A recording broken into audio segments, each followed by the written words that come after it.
With the new iPhone, you can watch, listen, ignore your friends, stalk your ex, download porno on a crowded bus, even check your email while getting hit by a train. All with the new iPhone.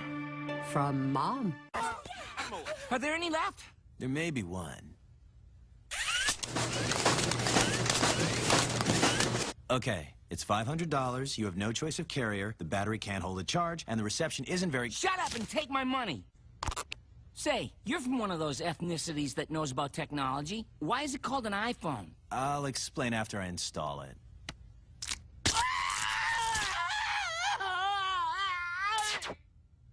Neat. Now for the earpiece. Hey everybody, welcome to Studio 64. My name's David. I've been searching the interzones for some more science, space and tech news to share with you. And I came across this over at RT.com. This should be interesting. Musk threatens to ban iPhones. Yes, the billionaire issued the warning after Apple announced a partnership with OpenAI. That's actually quite interesting. Interesting. As Apple developed their own artificial intelligence, you'd think that they would be able to develop their own. It's quite interesting, instead of just partnering with somebody. It's fascinating. That's just my thoughts. Let's see what old Elon's up to, shall we? Tech billionaire Elon Musk has threatened to ban staff at his companies from using Apple devices if the iPhone maker integrates OpenAI's official intelligence software into its operating systems. Now, personal phones, he can't do that. Office phones, he has a right to if they're working for him, right? But I don't really see the difference between OpenAI integrated into an iPhone and a Google phone with Google's AI, or a Microsoft phone with OpenAI in it. I really, it's like saying I don't like a particular brand, so I'm going to go with the other brand. I don't know. Let's just see. I may be getting this all wrong. Let's just have a look. His remarks came after Apple's annual Worldwide Developers Conference on Monday, at which it announced a partnership with OpenAI, through which ChatGPT will be paired with Apple's digital assistant Siri. Now, Musk, who is the CEO of electric car producer Tesla and rocket maker SpaceX, and the owner of social media company X, formerly Twitter. Eventually, you won't have to drop your voice down that low. Yes, people will know. Warned that if Apple integrates OpenAI at the OS level, then Apple devices will be banned at my companies. He describes the move as an unacceptable security violation. Yes, I see what he means now. It's like Microsoft with these new laptops that are going to be coming out in the next 12 months or so that integrates artificial intelligence into the very core of the operating system, like OpenAI, Apple integrating OpenAI at the OS level. It will literally, and I mean take over your whole machine. So in this case, OpenAI is going to take over your Apple iPhone, your tablet, and quite possibly your Mac, right? And it's going to be like Microsoft. When Windows 11 gets it integrated, oh boy, you could be typing in a Word document on your Windows machine, and if you say type something that could be considered wrong-think, the next thing, I'm sorry, that goes against Microsoft's terms and conditions. Whatever terms and conditions or community standards they make up, you're violating your license agreement. Bang, you can no longer use your laptop. Right? This is what's going to happen here. Apple integrates OpenAI at the OS level. You're going to find that. This is the reason why I like Linux so much and why I transitioned over to Linux, because I have control of AI. I like AI. I use AI. But it's an application, the same as a word processor or a spreadsheet. I use it, do whatever I got to do, save whatever I got to do, and then that's it. Once I shut it down, it's done. It's not permeating every level of the existence of my systems, literally at a digital DNA level. That's what you're looking at. Think of it as digital DNA. It's literally changing the entire way an operating system is used. It's almost taking the human factor out of it in a lot of ways, which I don't like. AI is a tool. It's like You can use a computer to help write the music, but make sure it's you writing the music and using the computer just as a tool to express yourself, if you know what I mean. Not letting it do everything for itself.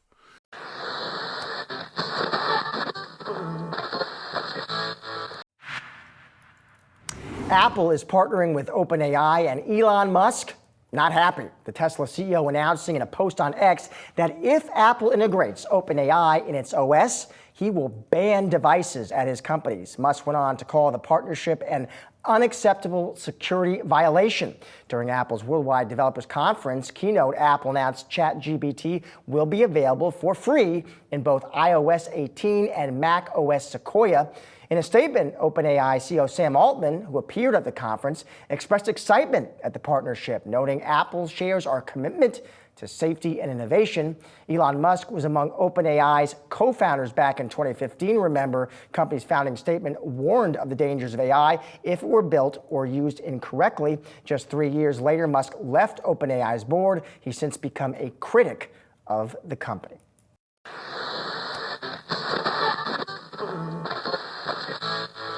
It's patently absurd that Apple isn't smart enough to make their own AI, yet is somehow capable of ensuring that OpenAI will protect your security and privacy, he wrote on X on Monday. Same as Windows 11 with this Copilot Plus. Privacy. Oh, it only saves it to the hard drive. Yes, and it's only there if you switch it on. People are going to go, it's Microsoft. I trust them. I will switch it on. Like the people were saying to me, David, why have I not even got the calculator or the notepad open on Windows, and yet I'm at 100% CPU usage? Because when your system was installed, all the telemetry was switched on. This is what's going to happen when computer systems are set up and people don't know how. And I want AI on my Windows 11 machine. It's going to be flicked on by the dealer because that's what the customer wants. And the next thing, AI's permeated every aspect of your damn existence. And this is what's going to happen here with OpenAI on your Apple product, be it an iPhone or an iPad or a Mac. Guaranteed. Now, Apple said ChatGPT integrated into the Siri Assistant will be available free of charge in iOS 18 and Mac OS Sequoia, the next versions of the mobile and desktop operating systems later this year. Told you, Macs as well. All right. As usual, I'll leave the link to the main article below the video so you can pop in, check out the embedded links, go for a bit of a deeper dive if you want. Musk's brain chip to be implanted in second patient, according to the Wall Street Journal. Interesting article. Check it out. Very interesting.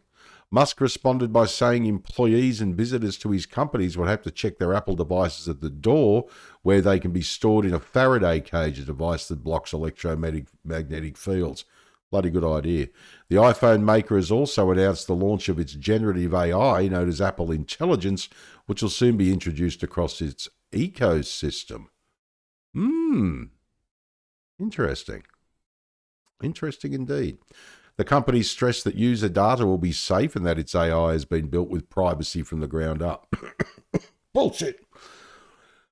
Ben Bajaran, CEO of consulting firm Creative Strategies, told Reuters that Apple was trying to show people that private cloud storage was as secure as keeping data on a device, and expressed doubt that people or companies would follow Musk's lead. Probably not, but let me tell you, I think people are in for a hell of a surprise when they find out exactly what AI is doing with their devices. It's like AI is now taking over cars. Remember this on a basic level, a little tiny little level. In your car, remember the days of driving around with your radio on and it was paid for by ads? Very similar to a lot of streaming services these days, of course. But paid for by ads, and you listen to the latest pop music and whatever else you wanted to listen to. It's going streaming. It's getting to the point now where I'm sorry, but you can't listen to any music because you've got to pay $9.95 every month or $20 a month or whatever the price is to listen to music in your car now. It's bloody crazy. No, I'm sorry. This is just it's taking over too much. It's just to me, it's just not right. We need to control the AI, not the AI control us, be it our cars, our laptops, our phones, our desktop computers, our tablets, whatever it is, you know. AI as a tool is great. I'll give you 2 examples which could happen in the future that people think I'm crazy. I'll give you 2 examples. AI-powered toilet paper and AI-powered toothbrushes. And people, David, you're an idiot. And I said, as the silicon chip made its way into microwave ovens and bloody wristwatches and everything else, you will have AI going to things like toilet paper and toothbrushes. Toothbrushes, while you're brushing your teeth, it goes, okay, I'm setting up a reminder for you to go to the dentist because you got some tooth decay, right? Or you wipe your bottom with some toilet paper. The next thing you know, a message is sent off to your doctor. You got to make an appointment because you better get checked for bowel cancer, buddy. Right? Things like that. That is a good tool. That's fine. But you can guarantee there will be nefarious use in the background. It's great to have AI on a machine. It makes it really easy, but all the crap that goes on in the background, I don't like it. That's why I have AI, and the way I use it is a tool. I can close that account, shut that down. It's not impacting my Linux machine in any way, but I can go into the application I'm using, do the job, shut it down, just like a text editor or a word processor or a spreadsheet. I use it, shut it down. It's no longer influencing anything. That's the way it should be, and that's the way I like it too. In March, the tech mogul sued OpenAI, which he co-founded in 2015, and its CEO Sam Altman, accusing the ChatGPT maker of a stark betrayal of its original mission to develop AI for the benefit of humanity and not for profit. Now, OpenAI has ridiculed Musk's lawsuit, saying the billionaire merely regrets not being part of the company's success. Well, I don't think he regrets being part of the company's success for PayPal or something like that, because he started PayPal. Of course, it wasn't PayPal at that point. He sold it and the name was changed to PayPal. But I don't think that's the case. I think that's just being completely ridiculous. I think he's successful enough on his own. Absolutely fascinating, isn't it? All right, well, my name is David. Thanks for joining me for another Studio 64 Science, Space and Tech News update. I shall see you in the next one. If you enjoyed this video, please like, share, subscribe. I'd greatly appreciate it. If you're up for it, drop a comment down below the video because I'd love to hear what you think. All right, take care. And as I always say, if you can't be good at it. And as I also always say, my brain hurts!